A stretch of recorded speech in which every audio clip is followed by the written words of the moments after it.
টিউটোরিয়ালের এই পর্যায়ে আমি দেখাবো কিভাবে একটা ওয়েবসাইট তৈরি করতে হয়।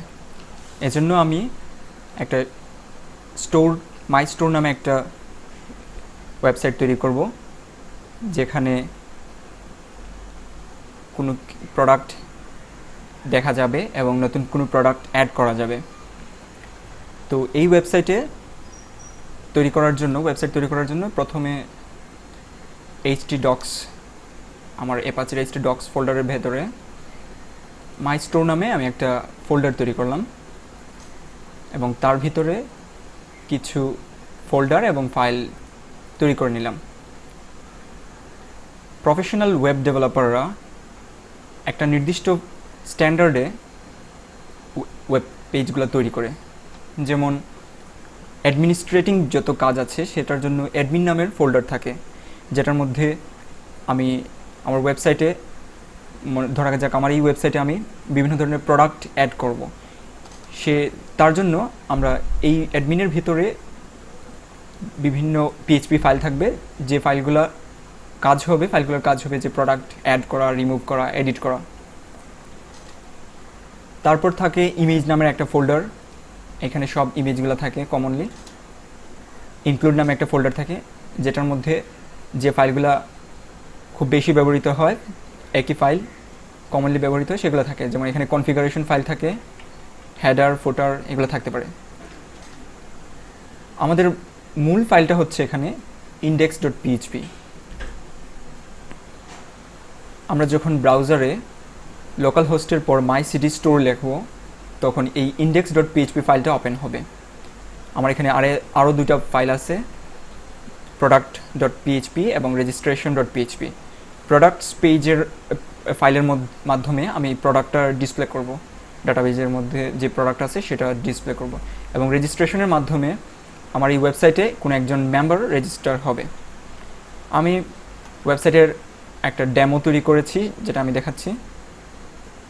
লোকাল হোস্টের মধ্যে আমি যদি মাই স্টোরটা লিখি, তাহলে আমার এই ওয়েবসাইটটা চালু হলো। এখানে কিছু ব্যাপার খেয়াল রাখতে হবে।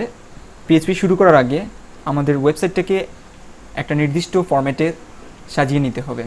যেমন আমার এখানে একটু খেয়াল করলে দেখা যাবে যে আমি প্রথমে একটা অংশ রেখেছি, যেটার মধ্যে আমার ব্যানারটা দেখাবে। তারপরের অংশটা,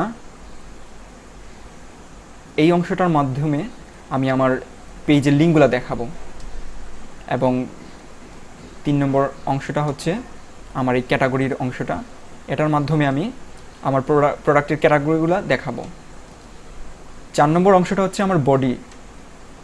আমি এই অংশটা এক একটা পেজের জন্য এক এক রকম হবে, কিন্তু বাকি সব অংশ, যেমন ফুটার, এই অংশ ফুটার, হেডার, আমি যাই বলি না কেন, হেডার, ফুটার, সাইটের ক্যাটাগরি এবং এই লিঙ্কগুলা আমার প্রতি পেজে একই থাকবে, কিন্তু এই ভিতরের এই অংশটা, বডি টেক্সটের এই অংশটা আমার প্রতি পেজেই ডিফারেন্ট পেজের জন্য ডিফারেন্ট হবে। এই কারণে আমরা একটা ফরম্যাটে এটাকে সাজাতে হবে। তো পুরো ওয়েবসাইটটাকে আমি একটা টেবিলে ভাগ করেছি, যেখানে টেবিলের 4টা রো আছে, প্রথম রো, দ্বিতীয় রো, তৃতীয় রো এবং এই চতুর্থ রো। এই 4টা রো এর মধ্যে আবার এই অংশে আরেকটা টেবিল আমি অ্যাড করেছি, যেটার মাধ্যমে এই লিঙ্কগুলো দেখালাম। তারপর এই অংশটা আমি আরেকটা টেবিলের মাধ্যমে প্রকাশ করেছি, এবং ওই টেবিলের একটা রো কিন্তু 2টা column, this one and this one. এইভাবে আমি এটাকে সাজিয়ে ফেলেছি। তো আমি কোডটা দেখাই। আমাদের এই কোডটা আমি লিখেছি index.php ফাইলের মধ্যে, যেটার মধ্যে আমি মূল একটা টেবিল রেখেছি বডির ভিতরে, HTML বডির ভিতরে মূল একটা টেবিল রেখেছি, যেটার মধ্যে আমার 4টা রো আছে। এই যে 4টা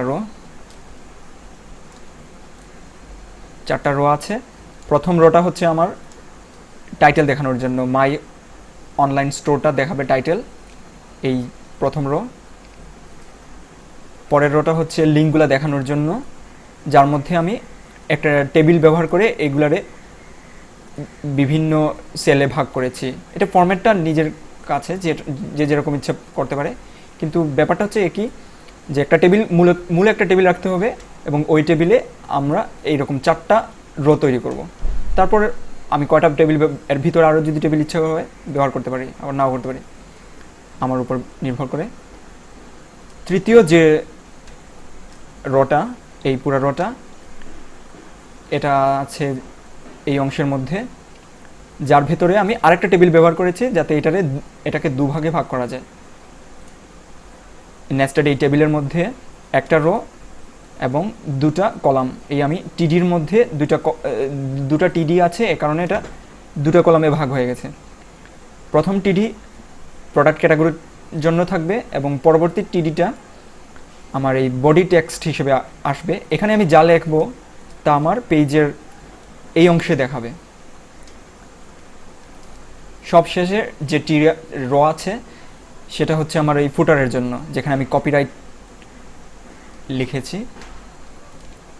এই হচ্ছে আমার স্ট্রাকচারটা ওয়েবসাইটের। তো এটাকে আরও জেনারেলাইজ করার জন্য আমরা এক কাজ করব, সেটা হচ্ছে প্রথম থেকে শুরু করে আমার বডি টেক্সট পর্যন্ত পুরো অংশটাকে আমরা একটা ফাইলে নিয়ে যাব, হেডার ডট পিএইচপি ফাইলে, এবং নিচের পুরো অংশটা, বডি টেক্সটের নিচের সম্পূর্ণ অংশটা আমরা নিয়ে যাব ফুটার ডট পিএইচপি অংশে। এবং এই হেডার এবং ফুটার দুটা জিনিস আমরা কমনলি প্রত্যেক জায়গায় ব্যবহার করব। আমি এগুলাকে কাট করে নিয়ে যাচ্ছি। ইনক্লুডসের হেডার ডট পিএইচপির মধ্যে আমি এটাকে নিয়ে গেলাম। তারপর বডি টেক্সট ইন্ডেক্স ফাইলে আবার আসলাম। বডি টেক্সটের পরবর্তী অংশ আমি কাট করে ফুটার ডট পিএইচপি ফাইলে পেস্ট করে দিলাম, সেভ করে ফেললাম। এখন আমার যে কাজটা করতে হবে সেটা হচ্ছে ইন্ডেক্স ডট পিএইচপি ফাইলের মধ্যে আমার বলতে হবে যে হেডার কোনটা, ফুটার কোনটা। এটা যদি আমি না বলে দেই তাহলে আমি একটু রিফ্রেশ করে দেখাচ্ছি যে ব্যাপারটা কী দাঁড়াচ্ছে। যদি আমি এখানে ইনক্লুডটা না করি, জাস্ট বডি টেক্সট লেখাটা দেখাচ্ছি, এর মানে হচ্ছে আমার এই শুরুতে হেডার ডট পিএইচপি ফাইলটাকে বলে দিতে হবে লোকেশন, এবং ফুটারটাও বডি টেক্সটের নিচে বলে দিতে হবে। এটার জন্য ইনক্লুড নামে একটা ফাংশন আছে, যেটার মধ্যে আমি বলবো যে আমার এই ফাইলটা আছে ইনক্লুড ফোল্ডারের ভিতর হেডার ডট পিএইচপি ফাইলের মধ্যে, এবং এটা আমার ইনক্লুডটা শেষ হয়ে গেল। তারপরে আমি আবার শুরু করলাম পিএইচপি।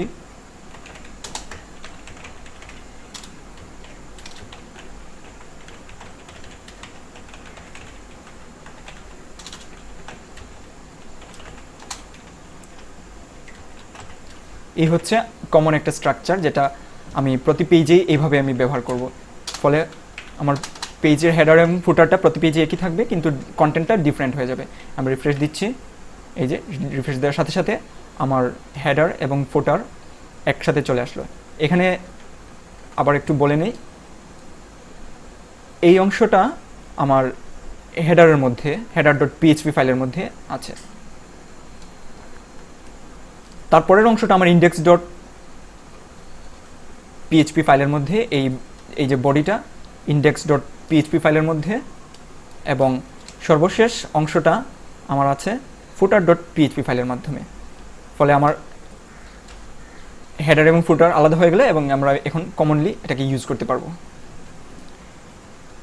একইভাবে আমরা ইন্ডেক্স ডট পিএইচপিতে যেরকম স্টাইলে আমরা হেডার এবং ফুটারটা অ্যাড করেছি, সেটাকে আমরা অন্যান্য পেজে একইভাবে করে নিই। এটা হচ্ছে আমার প্রোডাক্ট পেজ। প্রোডাক্টসের টেক্সট এখানে দেখাবে। রেজিস্ট্রেশন ডট পিএইচপি তো আমি পেস্ট করে ফেললাম।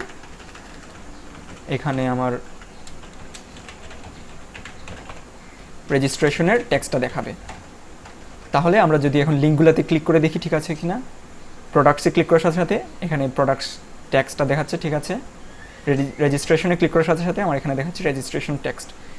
ফলে ব্যাপারটা আমার একটা জেনারেলাইজ ফরম্যাট হয়ে গেল ইন্ডেক্স, ফলে আমার কোডটা একটু ক্লিন হইল, যেখানে ইন্ডেক্সে শুধু আমি ইন্ডেক্স পেজে কী রাখবো সেটা আমি এই index.php-তে রাখবো, প্রোডাক্টসে প্রোডাক্ট দেখানোর জন্য পুরো কোডটা রাখবো, এবং রেজিস্ট্রেশন করার ফর্মটা এখানে রেখে দেবো। এই হচ্ছে একটা ওয়েবসাইট, প্রফেশনাল ওয়েবসাইট তৈরি করার জেনারেল কনসেপ্ট।